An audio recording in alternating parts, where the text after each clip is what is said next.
Voilà, donc je l'ai dit de créer un fichier exox.php. À l'intérieur de ce fichier, de mettre du HTML.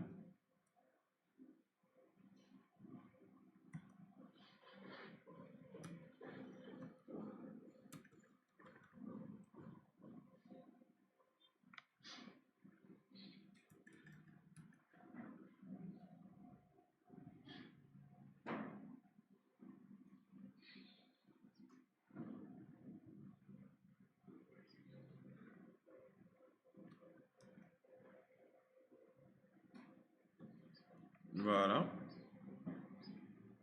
On crée du HTML. Ici, qu'est-ce qu'on a saisi? Le nom, le prénom, et puis entrer le nom.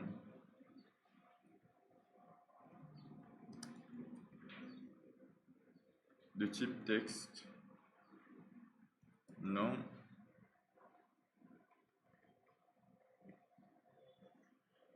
Après, il y aura une page traite.php. Voilà. Donc, je copie ça. Je colle.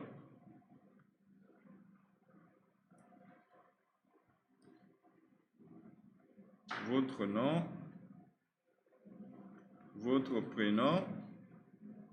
Ici, prénom. Votre âge. Ici, âge.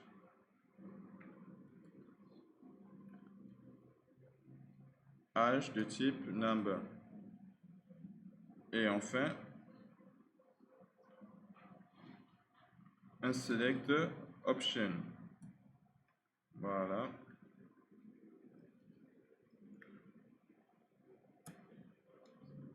Ici, on va mettre homme.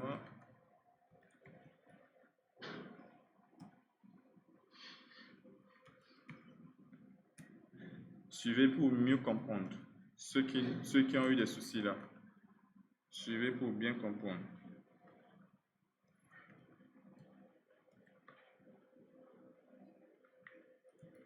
Donc, ce que je fais, c'est quoi? Je mets en place un formulaire avec nom, prénom, âge, comme des names. Et aussi, je mets genre. Voilà. Maintenant, ici, je crée un fichier que j'appelle traite.php. Et là, qu'est-ce que je fais? Je fais du PHP. Je vais faire une vérification. Si ce n'est pas vide, voilà. Qu'est-ce qui n'est pas vide? De la poste crochet de nom. Voilà. Donc, et si le prénom n'est pas vide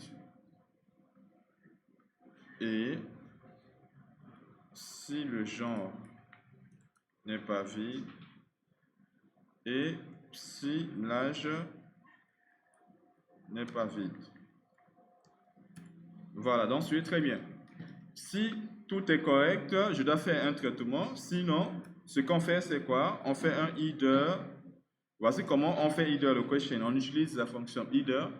On ouvre double quote, on écrit location et on met 2 points. On dit quelle page on cible. exox.php. Voilà. On peut faire ça comme ça. Et là, lorsque l'information est correcte, ce que j'ai dit, c'est que vous récupérez les informations, vous ajoutez dans une session. Mais avant, il faut écrire ce qu'on appelle session. Vous démarrez d'abord la session. Voilà. Et une fois que vous démarrez la session, ici, la variable session que vous allez utiliser, regardez très bien, vous écrivez $_session avec tout caractère en majuscule. Donc, session, et c'est un tableau. Donc, vous devez d'abord créer la session, mettre d'abord des informations. Si vous n'avez pas ajouté des informations dans la session, vous ne pouvez pas récupérer les informations de la session. Comment est-ce qu'on ajoute les informations? Regardez très bien. Vous écrivez la session comme un tableau post, comme un tableau indexé. Et vous mettez la valeur. Par exemple, si je dois mettre le nom, je récupère le $post, de nom. Voici ce qu'on appelle mettre, attention, il ne faut pas oublier de mettre l'index. Voici ce que je fais. Donc, je dis, pour ajouter l'information dans la session, je démarre la session. Et qu'est-ce que je dis? $session est égal, et je dis $poste de nom. Donc, j'ajoute le nom dans la session. Ça, c'est la première des choses. Démarrer la session, session star, et puis la variable, c'est $_session, et vous donnez un index, et vous ajoutez la valeur. Maintenant, on doit faire ça pour le nom, on doit faire ça pour le prénom, on doit faire aussi pour le genre, et puis pour l'âge. On doit mettre les 4 informations dans la session. Ici, genre, ici, âge. Maintenant, donc, c'est juste ça. Au lieu d'afficher l'information ici, on n'affiche pas. Mais lorsqu'on quitte le formulaire EXO, on transfère les informations dans cette page. Les informations sont vérifiées et ensuite enregistrées dans la session. Et nous, on n'affiche pas là, on fait juste une redirection, either location, comme ça. Et on va mettre comme ça, 2 points, et on va créer une page accueil.php. Si vous avez déjà une page accueil.php, vous pouvez changer un petit peu le nom de ça, peut-être accueil 2 ou bien accueil 3. C'est bon? Si vous avez deux mêmes noms du fichier dans le répertoire, ce n'est pas possible. Maintenant, comme moi j'ai créé un nouveau répertoire, je n'ai pas accueil là. Donc, je peux tranquillement créer une page accueil. Mais quand je fais ça, ça veut dire que je dois avoir une page accueil. Ça veut dire que aussi j'ai une page qui s'appelle EXO. Et cette page, c'est la page du formulaire. Et c'est là-bas, dans cette page-là, que je dois afficher les données. Jusque-là, c'est bon. Ça, c'est la première des choses. Lorsque vous devez récupérer les informations de la session affichées dans une autre page, ça veut dire que avant, vous avez déjà fait ça. Récupérer au moins les informations stockées. J'ai dit de ne pas faire session en minuscule, faire ça en majuscule. Maintenant, on va mettre en place celui-là, la page accueil.php ensemble. Et regardez ce que je fais. Mais est-ce que jusque-là, ici, c'est bon? C'est bon? La création de la session, c'est bon pour tout le monde? Ok, maintenant, voici ce que je fais. Je crée la page accueil.php. Et ici, comme ce que vous avez fait, ce que je vais dire, c'est quoi? Je vais mettre, par exemple, dollar. Non, c'est session. On démarre la session. Session star. Lorsque vous venez ici, vous démarrez la session. Sinon, vous ne pourrez pas récupérer l'information de la session. Vous démarrez juste la session. C'est bon? Voilà. Maintenant, qu'est-ce qu'on peut faire ici? Un peu du HTML. Comme ce que vous avez fait, par exemple, je mets H1, non, 2 points. Et là, je fais une petite partie de PHP comme ça. Voilà. Et là, je fais écho. Il faut savoir que là, j'ai juste démarré la session. Et il faut comprendre qu'on vient sur cette page que lorsque l'information, toutes les informations sont correctes. Donc ici, lorsqu'on vient ici, on n'a pas à vérifier si les informations ne sont pas correctes. Je vous explique. Ici, quand est-ce qu'on fait la redirection sur la page accueil? On fait la redirection lorsque toutes ces informations sont correctes. On est bien d'accord?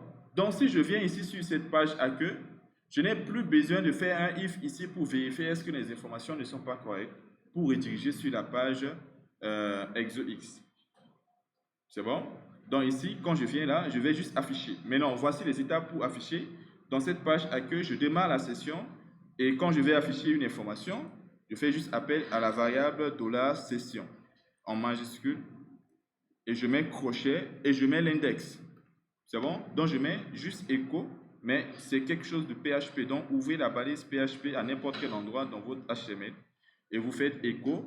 Et ici, $session, vous allez mettre un index parmi les index là. Les index qu'on va utiliser, c'est soit celui-là, soit ça, ou bien ça, ou bien ça, ou bien tout en même temps. C'est bon? Mais si vous n'avez pas fait ça, vous ne pouvez pas récupérer les données là-bas, sur la page. Jusque-là, c'est bon. Either location, vous n'avez pas besoin de dire grand-chose. Vous pouvez envoyer des informations ici sur l'URL, mais ce n'est pas ce que j'ai dit. J'ai dit que tout simplement, vous ajoutez les informations dans la session. Ce qui fait que le either location est plus simple. Et maintenant, lorsqu'on vient là, voici ce que je dis. Là, je mets nom pour afficher le nom. Et après, je peux copier ça, coller. H2 par exemple. Je dis prénom. Voilà. Je colle. H3. Je dis genre. Voilà. Et si vous voulez, on peut afficher aussi l'âge. Voici comment je fais pour afficher les informations. Maintenant, essayons de tester pour voir. Ici, on a un dossier TP session. On part dans ExoX. Voici notre formulaire qui se trouve là. Entrez votre nom. Il y a quelque chose qu'on n'a pas bien fait ici dans le formulaire. ExoX. Ici. Voilà. Celui-là, ce chevron-là.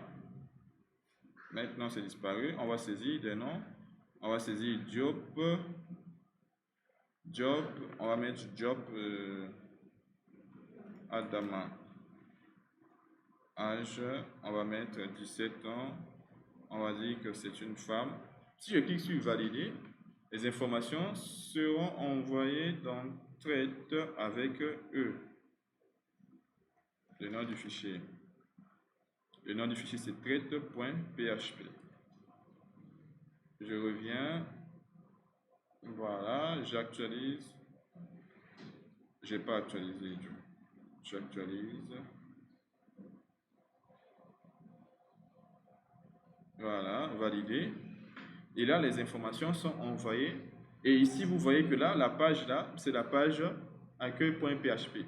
On a pu récupérer les informations, nom, prénom, et puis genre, tout simplement.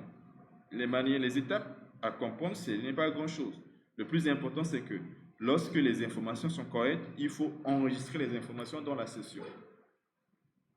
Et maintenant, lorsque vous êtes sur n'importe quelle page, pour accéder à ces informations, démarrez juste la session et accéder aux informations comme ça. De la session, l'index. C'est juste ces deux étapes. Enregistrement et puis récupération, c'est toujours ça. Pour récupérer, vous faites ça. Si vous voulez ajouter, vous faites ça et est égal et puis vous mettez une information. Mais c'est toujours le même nom. Regardez bien, je mets de la session. De ça est égal, je donne une valeur pour ajouter dans la session. Pour récupérer, je ne mets pas est égal, je récupère juste l'information là. Comme ça. Mais ce qui est important, c'est de démarrer la session sur une page. Si tu dois utiliser une session sur la page, il faut démarrer la session. C'est-à-dire que si on doit récupérer les informations de la session ici sur cette page-là, il faudrait que juste en haut, on puisse démarrer la session. Maintenant, si sur la page, on ne récupère rien de la session, alors pas besoin de faire session start. C'est bon jusque-là? C'est bon? Oui, c'est bon. Sûr? C'est bon. Ok, parfait. L'exercice 2 disait quoi? L'exercice 2...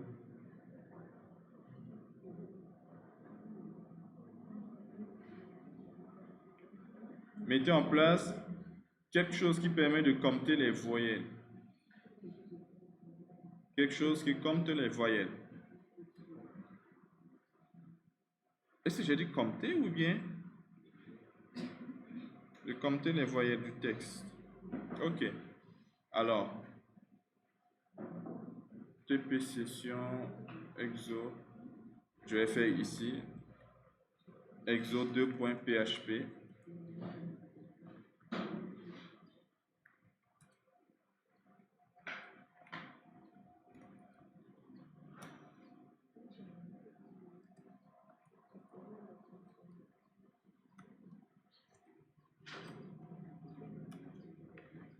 La semaine prochaine, on fait un devoir.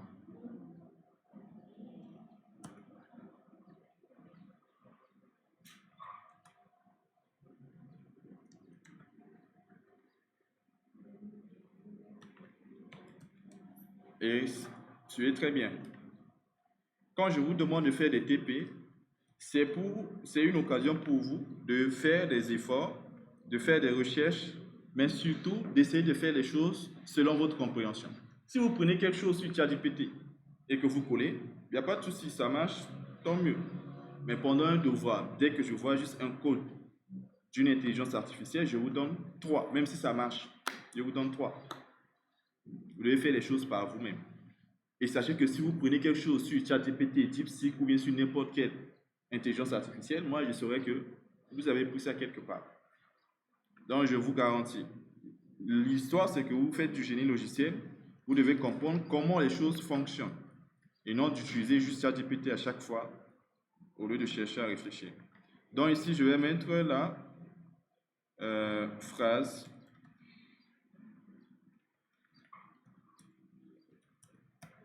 bouton. S'il y a quelque chose que vous n'avez pas compris, n'hésitez pas à me poser des questions. Alors donc, ici, comme action, je vais mettre traite2.php. Et je vais créer traite2.php. Voilà. Ici. Lorsque je suis là, je vais juste vérifier si l'information existe. $_ post crochet de phrase. Sinon, either location exo2.php. Voilà, si tout est bien, on va faire juste écho de la phrase.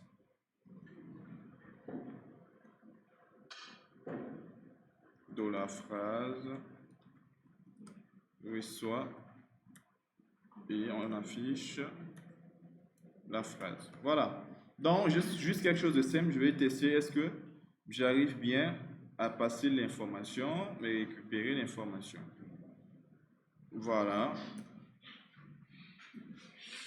Exo2.php, on a un formulaire. Si je ne saisis rien, il revient sur la page si je ne saisis rien, parce que c'est un ID location dans Etsy là-bas. Je mets ici bonjour. Et là, il affiche le mot bonjour. Donc, si c'est correct, on traite l'information. Sinon, on reste sur la page.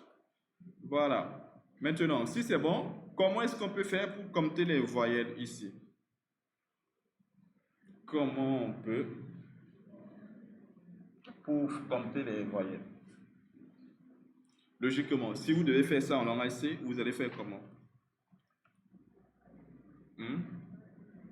Parcourir, on est d'accord. Donc ici, on va faire un for $i est égal à 0, $i inférieur à quoi? Str len de la. Où est la phrase? J'ai supprimé ça. Voilà. Je fais la boucle en bas.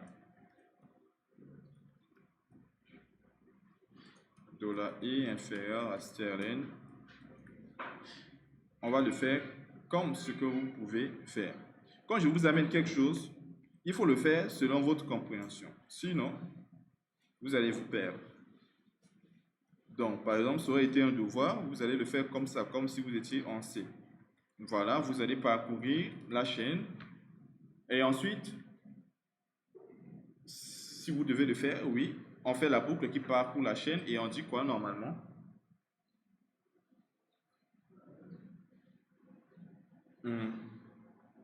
On dit quoi?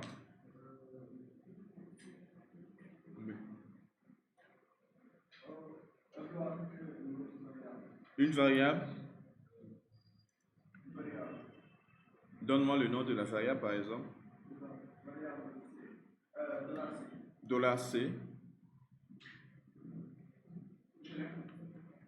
Où? Dans la boucle. D'accord. Dans la boucle, je crée une variable $C. Oui.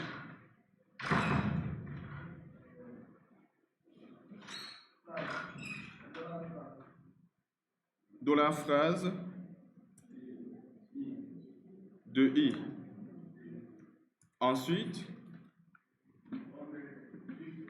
if $C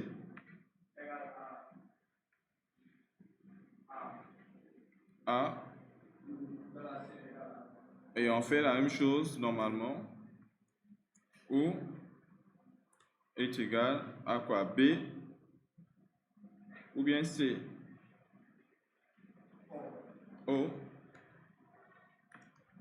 ou U I Y, ça fait 5. Il manque E. 1.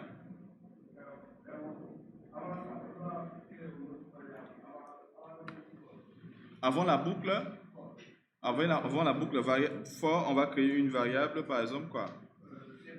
$CPT égale 0.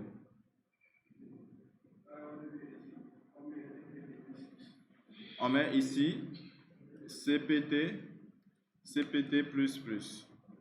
Et enfin, on sort de la boucle, on affiche si CPT est supérieur à 0, ou bien on affiche tout simplement écho phrase à $CPT voyelle. Comme ça. Alors là, si vous aurez fait ça, on est bien d'accord? Et vous prenez aussi en compte si c'est en majuscule, n'est-ce pas? Ça aurait été en C, c'est comme ça que vous devez le faire. On va tester juste. Hein? Oui. D'accord, je fais d'abord un test. Bonjour. Il dit que bonjour à 3 voyelles, c'est vrai ou pas? Oui.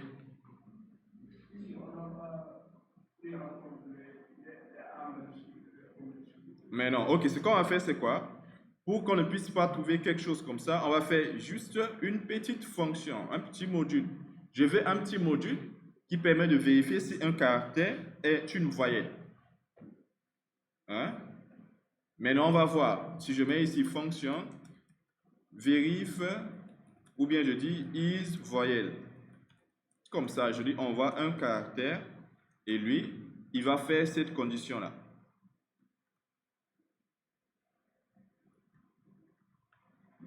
Il va faire cette condition avec minuscule et majuscule. Voilà, donc, si le caractère est ça, ou on met tous les autres en majuscule,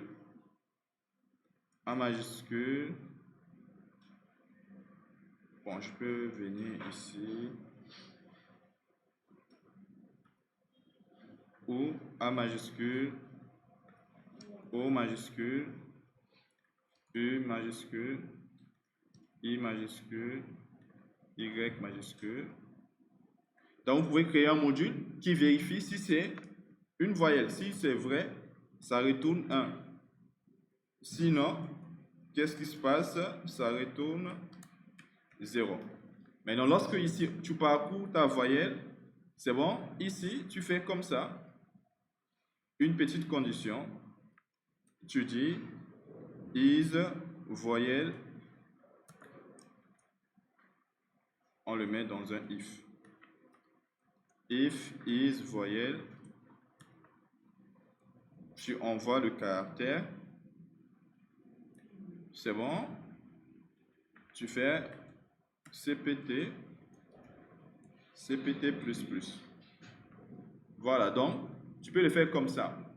Lorsque à chaque fois is voyelle retourne quelque chose qui est différent de 0, c'est-à-dire 1, tu peux mettre ici est égal à 1. C'est bon? Ça devient un peu plus simple. Vous mettez en place, par exemple, quelque chose qui permet de vérifier si ben caractère est une voyelle. Et là, lorsque vous parcourez la chaîne, vous vérifiez chaque caractère, est-ce que c'est une voyelle?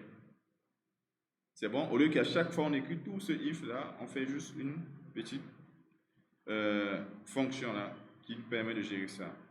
Et voilà, on va tester.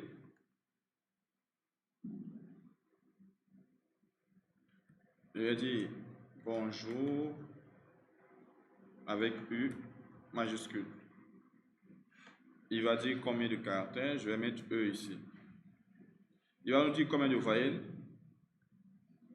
on va mettre A aussi. Il va nous dire combien de voyelles, 6, 5, n'est-ce pas? Voilà, on a bien 5 voyelles. Bon, ça, c'est pas quelque chose de vraiment compliqué. Pas du tout. Qui est-ce qui a terminé l'exercice 3? D'abord ça, est-ce que tout le monde a compris? C'est bon? Qui n'a pas compris? Je pense mieux c'est de poser cette question-là. Qui est-ce qui n'a pas compris?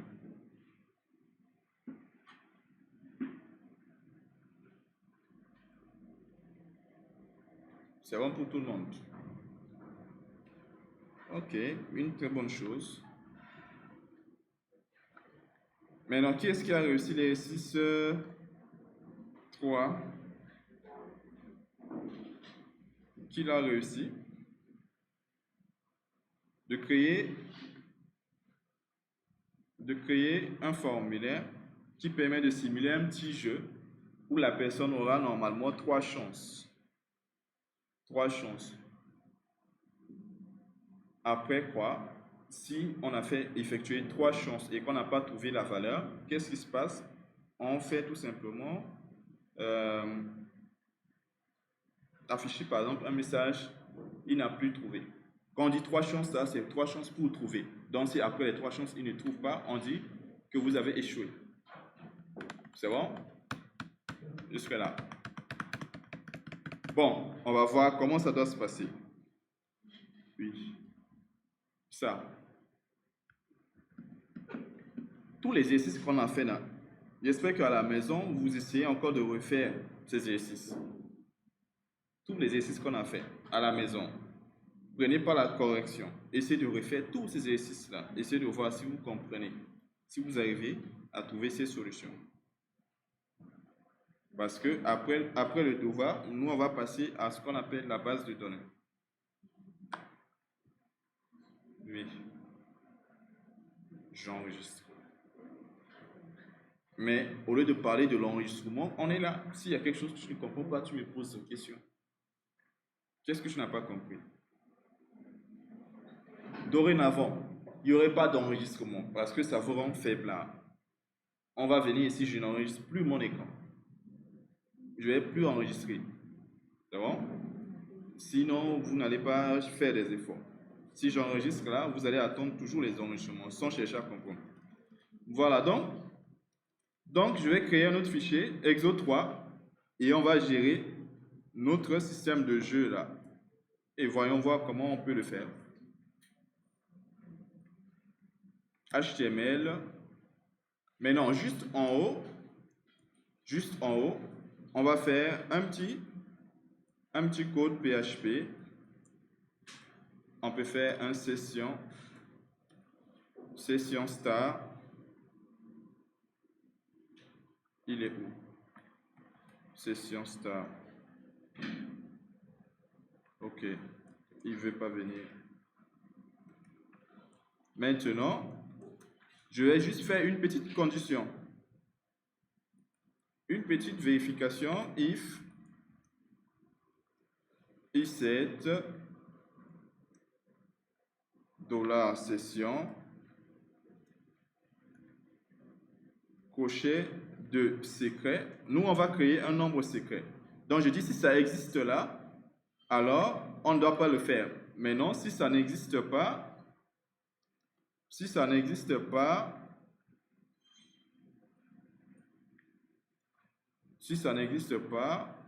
alors on crée $session de secret est égal et on génère un nombre aléatoire, par exemple entre 1 et 10. Bon, là, il me dit quelque chose que je ne... Il me dit quoi? Point virgule, oublié. En fait, pour créer la session, pour créer ce qu'on appelle le code secret, il faut le créer dans le sens le secret. il faut le créer dans le sens qu'on ne recrée pas à nouveau. On est bien d'accord? On le crée une seule fois. Mais non, si ça a été déjà créé, on ne le recrée pas. Si on revient sur la page, on ne doit pas changer la valeur secrète. Donc je dis quoi? Ici sur cette page, je démarre la session, je vérifie. Si on n'a pas le secret, le code, si ça n'a pas encore été généré dans la session, alors tu génères ça. Donc j'ai dit I7, ça veut dire que ça existe, mais je mets négation pour dire que si ça n'existe pas, je génère le secret.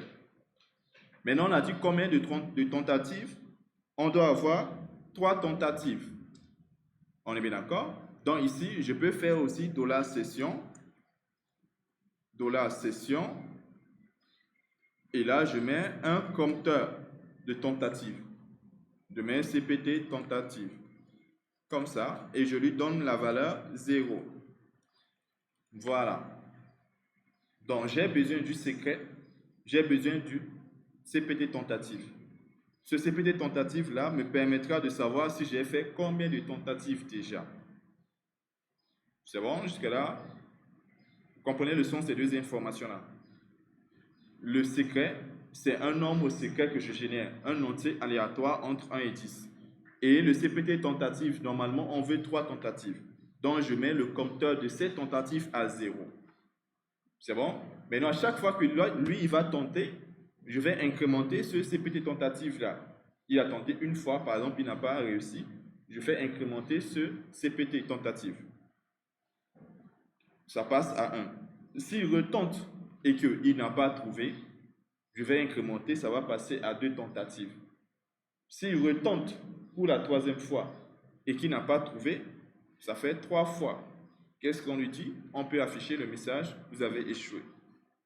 Mais tant qu'il n'a pas encore terminé les 3 tentatives, on ne peut pas dire « Vous avez échoué ». Mais il est possible qu'à la première tentative, il réussit. C'est bon? Et il est possible aussi qu'à la 2e tentative ou bien à la 3e tentative. Mais ce qui est sûr, on va lui afficher « Vous avez échoué » si pendant les 3 tentatives, il n'a pas réussi. Maintenant, qu'est-ce que nous, on va mettre ici? Un formulaire. Et ici, on va mettre ici, deviner le nombre. Voilà. Et là, je mets un input de type number. Là, je mets name. Ici, je vais l'appeler devinette. Voilà. BR, et je mets le bouton deviner. Voilà. Ici, je vais l'appeler traite3.php. Et là, je vais mettre comme méthode post. C'est bon? Là, j'ai mis un formulaire avec un champ de saisie. Les données vont être traitées dans le fichier traite.php. Comme j'envoie les données là-bas, on est bien d'accord, pour que ces informations puissent être visibles là-bas, raison pour laquelle je les mets dans une session. Comme ça, dans traitement.php, je pourrais accéder à ces données, secrets et tentatives, pour voir est-ce que ce qui a été saisi correspond au secret qui se trouve dans la session. C'est bon? Jusque-là. C'est bon. Ici, responsable. Voilà, donc mon formulaire avec un champ de saisie et ces 2 informations. Voilà, maintenant, qu'est-ce qui va se passer? On va créer ce fichier traite3.php et là, naturellement, on fait une vérification. Si ce n'est pas vide, le $post de devinette, c'est devinette. Voilà. Super. Si ce n'est pas vide, alors on peut faire tous les traitements. Else, on redirige header location. Ça va être sur il est où? id location, c'est exo3.php. Voilà. Donc, si l'information n'est pas remplie, on le redirige sur le formulaire. Maintenant, si l'information est bien, on va prendre devinette est égal $devinette. $post crochet de devinette. Maintenant, on va juste faire une simple vérification. Je vais faire un écho. Je vais faire un écho devinette. Et là, je vais faire session. Je vais démarrer ma session. Star. Je vais afficher devinette et je vais afficher le secret. C'est bon, je vais afficher le secret, c'est dans $session. Crochet, je l'ai appelé secret. Donc ici, pour comprendre les deux valeurs affichées, je vais mettre ça. Voilà. Devinette, 2 points, voici la valeur de devinette. Ici, je mets point secret, voici la valeur du secret que j'affiche. Est-ce que jusque-là c'est bon? Moi j'ai juste soumis un formulaire et j'ai vérifié. Si c'est correct, je récupère ce qui a été soumis, je l'affiche. Comme j'avais ajouté quelque chose dans la session, ici, j'ai affiché quelque chose dans la session par cet index la secret. Donc ici, j'ai la possibilité aussi de récupérer l'information là et l'afficher. Donc après soumission, j'affiche ce qui a été généré comme le secret et ce qui a été saisi comme la valeur qu'on est en train de deviner. Voilà. Bon, la valeur à deviner, c'est ça. Et ce que nous, on a deviné, c'est ça. Et on va tester pour voir, avant de faire la comparaison. OK. Exo 3. OK. Là, je saisis 23. Si je fais 23, voici ce qu'il me dit. Il me dit, voici le secret, c'est 3. On est bien d'accord? Le secret, c'est 3. Nous, on saisit 23. Là, maintenant, il a créé ce qu'on appelle le secret. C'est bon? Donc, normalement, si on revient sur la page là, la page Exo 3, il ne faudrait pas qu'on change le secret 3. Raison pour laquelle je dis, lorsqu'il a déjà créé, il ne pourra plus recréer le secret. Je dis quoi? Quand est-ce qu'on crée le secret? S'il n'y a pas un secret en session. Donc, je dis, if ça n'existe pas, if non-existence du secret, alors ajoute le secret dans la session. Qu'est-ce qu'il ajoute? C'est juste un entier, compris entre 1 et 10 qu'il a généré. Ici, il a généré 3. Maintenant, on va essayer encore de faire un exemple. Regardez bien le secret, regardez bien la valeur devinée. Je reviens ici, j'actualise, je saisis 123. Si je fais deviner, ce que vous voyez, est-ce que le secret change? Le secret ne change pas, parce que je ne change pas le secret à chaque fois.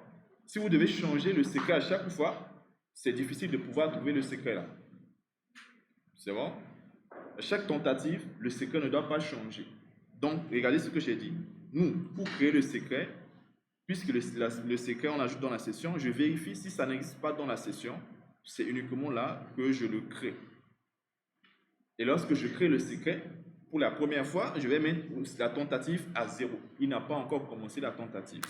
Et à chaque tentative, c'est-à-dire que lorsqu'il va venir ici, si on fait une comparaison, alors on va, en fonction du résultat, incrémenter la tentative ou non. C'est bon? Jusque-là. OK, maintenant, on a récupéré les deux nombres. C'est bon? Et nous, on va faire une comparaison. Comment est-ce qu'on doit définir le secret?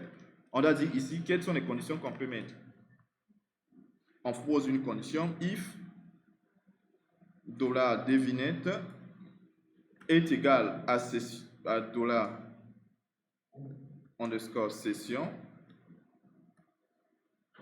secret, alors ça veut dire que c'est bon. On est bien d'accord? Ici, ce qu'on peut faire, on peut dire juste écho, bravo, on va mettre H1, ou bien on peut créer une page de félicitations si vous voulez. Mais là, je mets juste bravo, vous avez Vous avez trouvé. Bon, moi je n'ai pas ici les actions. Je n'ai pas les actions là. Voilà, maintenant, si l'utilisateur n'a pas trouvé, qu'est-ce qui se passe? Le else. Le else, on met else if. Par exemple. Oui, mais est-ce qu'on ne peut pas mettre else if aussi? Bon, on met un else. Ok, il n'y a pas de souci, on peut mettre un else. Déjà, le else là, ça veut dire que cette tentative n'a pas réussi. On est bien d'accord? Et donc, qu'est-ce qu'on doit faire normalement si la tentative n'est pas réussie?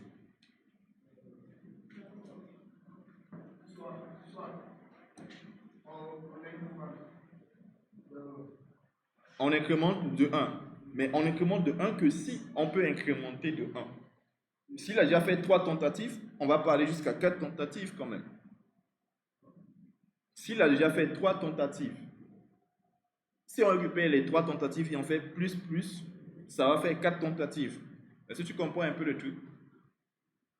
Donc, avant de faire incrémenter, augmenter le compteur de plus 1, il faut faire quoi? Vérifier le nombre de tentatives. C'est bon? On vérifie d'abord avant d'incrémenter. C'est-à-dire quoi? Lorsqu'on est là, on vérifie. Si le nombre de tentatives dont je mets session, CPT tentative, il est où? C'est ça. Je vérifie si c'est inférieur à 3. On est bien d'accord? Si c'est inférieur à 3, alors ça veut dire qu'il est par exemple à 0. C'est juste sa première tentative. Donc on passera à 1. Lorsqu'il va refaire, on était à 1, ça va passer à 2 s'il n'a pas échoué. S'il a échoué. C'est bon? À 2, toujours, c'est inférieur. Il a encore une troisième chance. C'est bon? Et lorsqu'il vient pour la troisième chance et qu'il ne réussit pas, CPT est déjà à 3. Donc, il a épuisé les 3 chances. On ne va pas lui remontrer le formulaire. C'est bon? On lui montre à chaque fois le formulaire pour dire que c'est une nouvelle chance. Si on vient ici pour la première fois, CPT vaut 0. Donc, qu'est-ce qu'on fait? On va faire incrémenter cette valeur-là. On va dire ce que tu dis là, CPT est égal à CPT plus 1. On est bien d'accord? C'est ça incrémenter. Maintenant, si on est à 0 pour la première tentative et qu'il a échoué, ça va passer à 1. Lorsqu'on est à 1, après ça va passer à 2. Lorsqu'on vient ici et qu'on a déjà fait 2 chances, sur la troisième chance, si on n'a pas réussi, ça va passer à 3. C'est bon?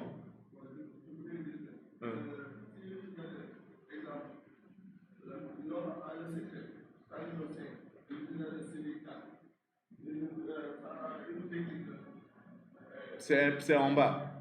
Oui, mais c'est ça en fait, mais on n'a pas encore terminé. Mais là, ici, on est en train de gérer est-ce qu'on doit compter, est-ce qu'on doit ainsi de suite. Mais on va mettre ça, genre, pour afficher un message, c'est un petit peu en bas. Ou bien un petit peu en truc comme ça. Hein? Avant ça. Non, c'est ici même qu'on doit le faire, dans ce if-là. Est-ce que tu comprends? C'est dans ce if-là qu'on va mettre ce que tu es en train de dire, pas à l'extérieur. C'est-à-dire, si tu dois afficher, est-ce que l'information, il n'a pas réussi parce que c'est plus que le secret, tu affiches ici. Il n'a pas réussi parce que c'est plus petit que le secret, tu l'affiches ici. On est bien d'accord? Mais non, on ne va pas encore gérer ça. Else, ça veut dire quoi? Le else là, ça veut dire quoi? Qui peut me dire ce que correspond ce else là?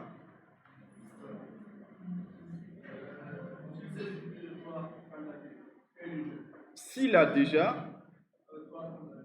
déjà fait 3 tentatives, On est bien d'accord? Mais non, regardons bien ce qui va se passer. Si 0, lorsqu'on est à 0, il vient, première tentative, compteur passe à 1, on est d'accord? On va le rediriger sur le formulaire. Tout à l'heure, on va parler de ça. Mais non, il saisit encore à nouveau. Il vient et que c'est échoué. Bon, pas échoué, c'est que ça ne correspond pas. On va faire voir que 1 est inférieur à 3, on va incrémenter à 2. On le redirige sur le formulaire encore. S'il saisit pour la troisième fois et que ce n'est pas réussi, on va toujours rentrer ici. Et CPT va passer à 3. On est bien d'accord? Et lorsque ça va passer à 3, qu'est-ce qui va se passer? Et on va revenir sur le formulaire. On va revenir sur le formulaire. Il va encore saisir à nouveau. Ça veut dire qu'il va saisir combien de fois? 4 fois. Ou bien 3 fois. Bon, d'abord, dites-moi, combien de fois on va rentrer dans ce if-là? Si à chaque tentative, on ne trouve pas, combien de fois on va rentrer dans ce if? Hein? La première fois, CPT tentative est à 0. On rentre ou pas? On rentre, n'est-ce pas? Oui. Après, CPT tentative est à 1. On rentre ou pas? Oui. Après, CPT tentative est égal à 2.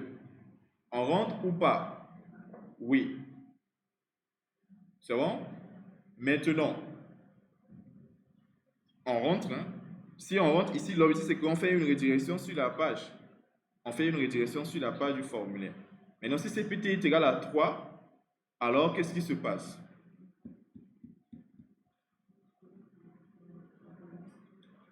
Oui, maintenant, il faudrait qu'on le dise.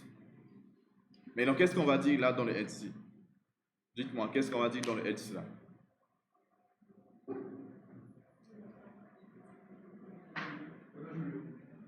Hein?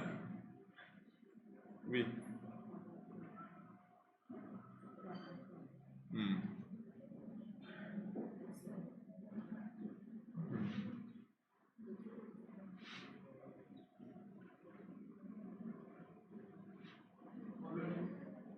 On affiche,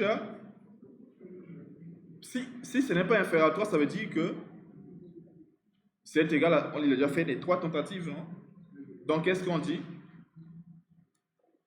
Écho.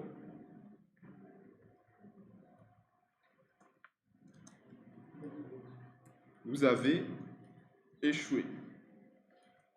Et on ne fait pas une redirection sur le formulaire. On ne le redirige pas sur le formulaire. On fait, vous avez échoué. C'est bon? Maintenant, ici, normalement, on doit faire une redirection. Either location,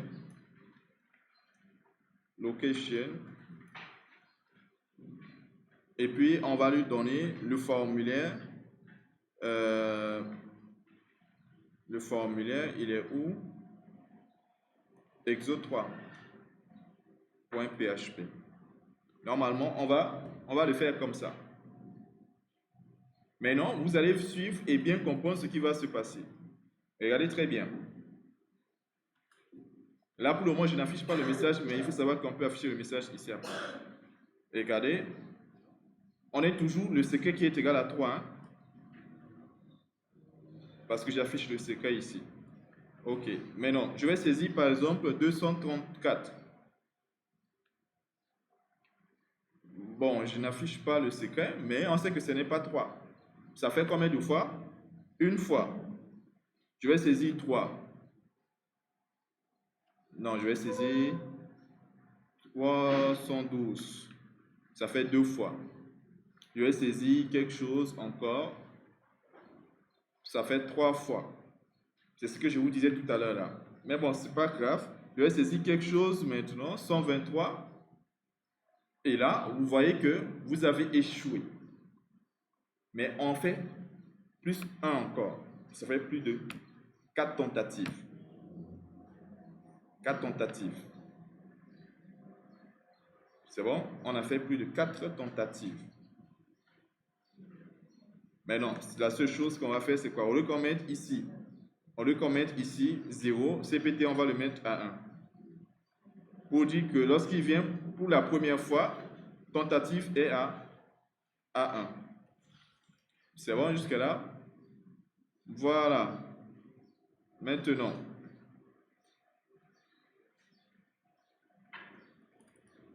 je vais copier ici, coller.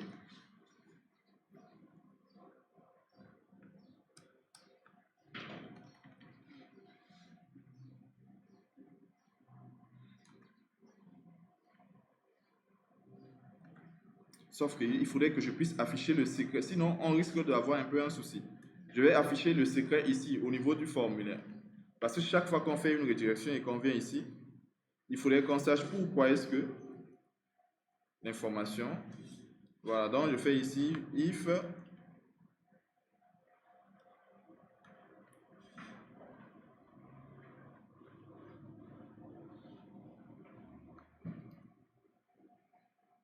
isset secret.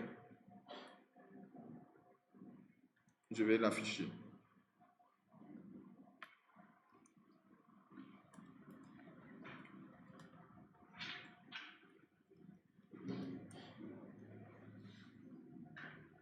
Je veux juste qu'il affiche le secret. Pourquoi? Parce que l'affichage du secret de l'autre côté là, on ne pourra pas le voir. À chaque fois, il fait une redirection sur localops exo 3. Donc je vais effacer ça. Voilà. Il va afficher juste sur la page, voilà, ici, le secret. Ok, je reviens ici. Attends juste une seconde. Exo 3. Voilà. C'est bon? Tu dis? Là maintenant, il a affiché un nouveau secret. C'est bon? Il a affiché un nouveau secret. Maintenant, si je fais une vérification, si je tape directement 6, qu'est-ce qui va se passer? Il va me dire, j'ai trouvé directement. On est bien d'accord. Maintenant, si je reviens et que je saisis quelque chose qui n'est pas correct, j'affiche le secret ici parce qu'à chaque fois que je rate là, il fait une redirection ici, donc je ne vois pas l'affichage dans la page traitement. Donc si je saisis par exemple 45, ici, pour la première fois, je ne vais pas trouver. On a compté une fois. Je vais saisir par exemple 123. 2 fois, je n'ai pas trouvé. Je saisis troisième fois. Et voilà, si les 3 fois que j'ai saisi, ça n'a pas réussi, il m'affiche le message, vous avez échoué. Alors, le principe, c'est quoi? Ici, vous n'êtes pas obligé d'afficher ce message-là. Je voulais juste afficher le secret. Bon, si vous affichez le secret sur la page, ça n'a aucun sens. Ça n'a aucun sens d'afficher le secret sur le formulaire. Mais, voyons tout simplement les traitements que j'ai apportés ici. J'ai récupéré les données et j'ai vérifié si ça correspond. J'affiche que lui, il a gagné. Sinon, ça veut dire que ça ne correspond pas. Je vérifie, est-ce que le compteur des tentatives est inférieur à 3? Si oui, il a encore la possibilité d'effectuer une tentative. Donc, j'incrémente la tentative et je le redirige sur la page pour lui donner une nouvelle chance. Sinon, si le nombre de tentatives est égal à 3, il a fait les 3 tentatives, alors j'affiche le message et je ne le redirige pas. Donc, c'est juste, ça se joue juste ici, sur cette partie-là. Voilà. Est-ce qu'il y a des questions? Vous avez déjà entendu parler de Bootstrap? Hein? Vous avez commencé à utiliser? Pas encore. D'accord. Maintenant, on va prendre les 15 dernières minutes là pour parler de Bootstrap. Je ne vous ai pas encore montré comment on utilise, n'est-ce pas? Ok. Attendez juste. Tu es filmé. Tu es filmé? Attends, d'abord, je me connecte.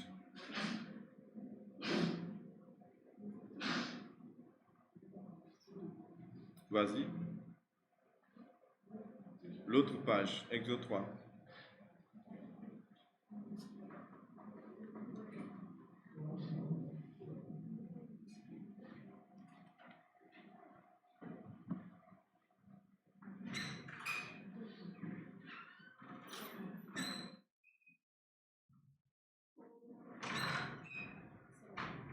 C'est bon. Bon, je vais juste me connecter sur Google, taper Bootstrap.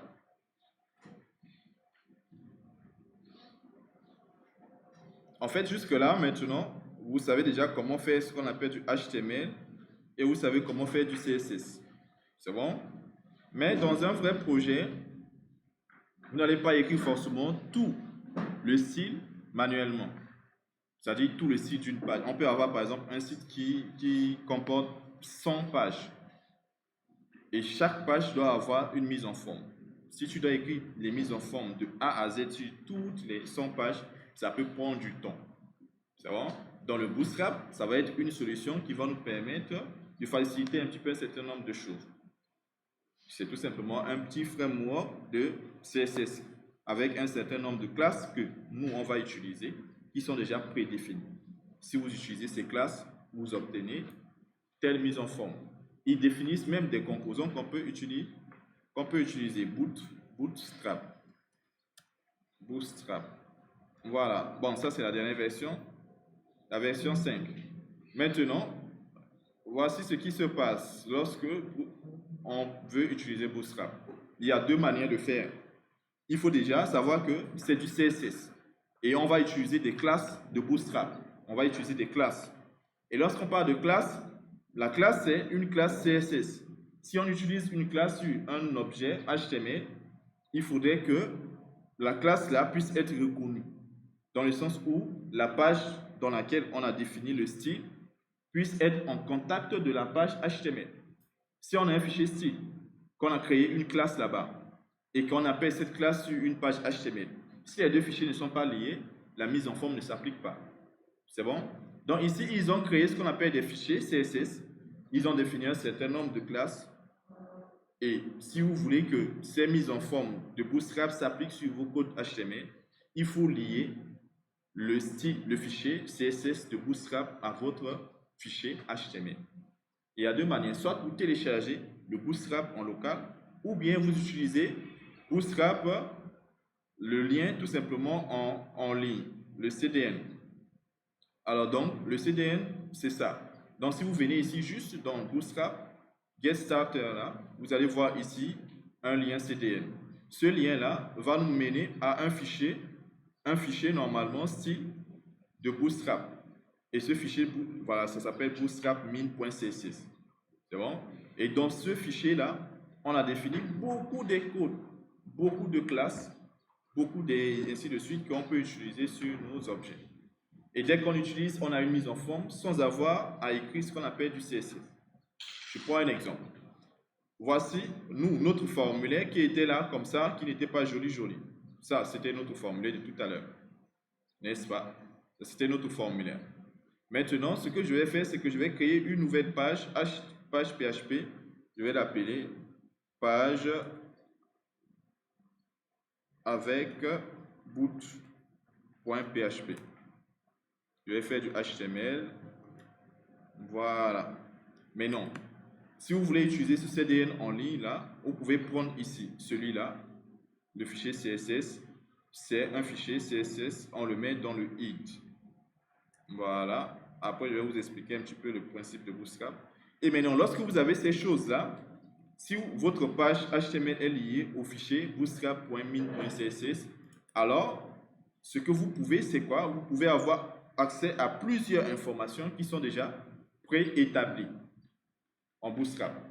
Sur cette section-là, vous pouvez avoir beaucoup de composants que vous pouvez utiliser. Je donne un exemple.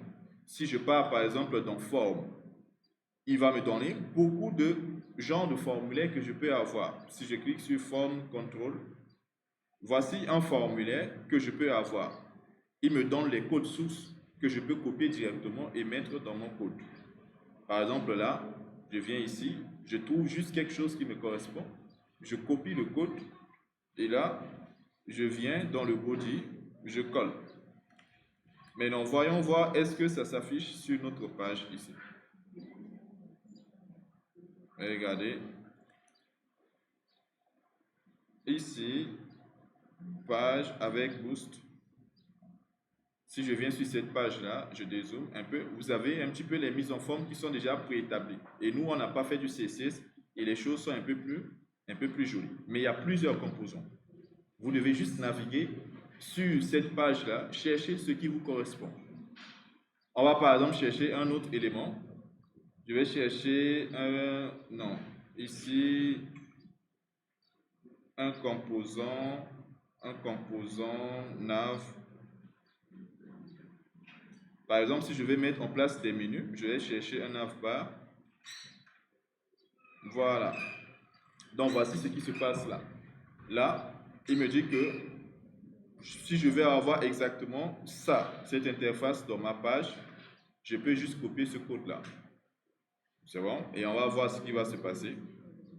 Je vais effacer ça, le form qui se trouve ici, et je le colle là. Je reviens sur ma page. Ma page était constituée de ça. Si j'actualise, voici ma page qui est là. Comme j'ai beaucoup de zoom, vous voyez ça. Voilà, je dézoome un peu. Et vous voyez que là, sur mon code ici, j'ai un petit peu tout ça là que je peux le faire ici en 1 minute. Bon, après, je n'ai pas ajouté le lien JS. Mais tout ça, je n'ai pas fait du CSS KO. J'ai juste copié-collé.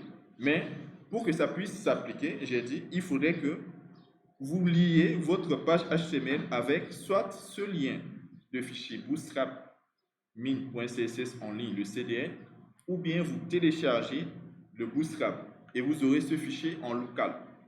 Et vous devez l'ajouter juste dans votre projet, comme un fichier CSS. Comme lorsque vous créez un fichier site.css dans votre projet, vous devez faire comment pour le lier. Et vous prenez juste le fichier, vous le mettez dans le projet, vous faites le link. Sinon, vous utilisez ça. Et comme je l'ai dit, suivez très bien, vous avez une palette de beaucoup de composants qui sont là. Vous pouvez faire ce qu'on appelle des carousels, qui sont des choses comme ça, qu'on peut créer rapidement. Voilà, ces choses comme ça, sans avoir écrit ce qu'on appelle du CSS. Et il y a beaucoup de choses. Mais, écoutez très bien, pourquoi est-ce que nous, on a fait du CSS avant de voir ça? Parce que tout ce que vous voyez là, à un moment donné, dans un projet, il peut y avoir certaines choses que vous voulez qui n'existent pas. Bootstrap n'est pas aussi Dieu pour savoir tout ce qu'on appelle les besoins qui existent. Donc, il y a des mises en forme que tu ne peux pas trouver ici. Mais comment tu dois le faire? Tu as compris comment fonctionne CSS. Donc, tu peux faire n'importe quelle mise en forme. Mais pour aller très vite, il y a certaines choses qu'on ne doit pas passer plus du temps à faire manuellement. On peut tout simplement venir ici prendre des codes, prendre ce qu'on appelle des codes. C'est uniquement ce genre de code que je peux accepter. Mais les codes de ChatGPT, non. Ici, de toutes les manières, il ne fait pas le traitement, c'est juste une mise en forme pour que ça puisse être joli, très rapidement, votre code. C'est bon? Pour que votre code puisse être très rapidement joli, prenez juste ce lien-là. Comment est-ce qu'on obtient ce lien? Lorsque vous venez ici, si vous êtes connecté, cliquez sur Get Started. Allez sur Introduction. Et si vous descendez juste là, c'est juste ce lien-là que vous devez coller, copier et coller. Et ensuite, cherchez maintenant tout ce que vous voulez. Si tu veux un formulaire, tu prends un formulaire. Par exemple, si moi je veux une table, je peux venir sur Content et je place sur Table. Et là, il va me montrer beaucoup de tables que je peux avoir. Les mises en forme des tables qui sont beaucoup plus jolies, un peu plus jolies comme ça, que je peux avoir, que je peux prendre rapidement. Je vais prendre le premier. Si je copie ce code-là, je vais descendre. Bon, après, il y a d'autres principes qu'il faut comprendre sur le bootstrap, mais ne vous inquiétez pas, on aura le temps d'en parler. Mais ça, je vous le montre dans les 15 minutes pour qu'à la maison, vous effectuez quelques recherches. Maintenant là, si je reviens, voici, il va m'afficher une table ici comme ça, beaucoup plus jolie que les tables ordinaires qu'on a l'habitude de mettre, sans avoir écrit ce qu'on appelle du CSS. Voici comment est-ce qu'il peut ajouter et afficher une table. Et maintenant, à moi, en fait, la seule chose qu'il faut comprendre, c'est que il faudrait comprendre les classes qu'on utilise là, table, call, rows, ou bien ici, deflex, form control, là, ce sont des classes CSS. Il faut juste savoir quelle classe permet de faire quoi. Et puis utiliser. Mais pour l'instant, à la maison, essayez de faire ces choses. Faites un petit peu de recherche la prochaine fois. Lorsqu'on va venir faire, si on fait cours, je vous explique un petit peu en détail ce qu'on appelle le bootstrap. C'est bon? Mais la semaine prochaine, Amna devoir, je répète. Semaine prochaine. Le devoir, c'est? J'ai pas entendu. Oui. Oui, sur les formulaires.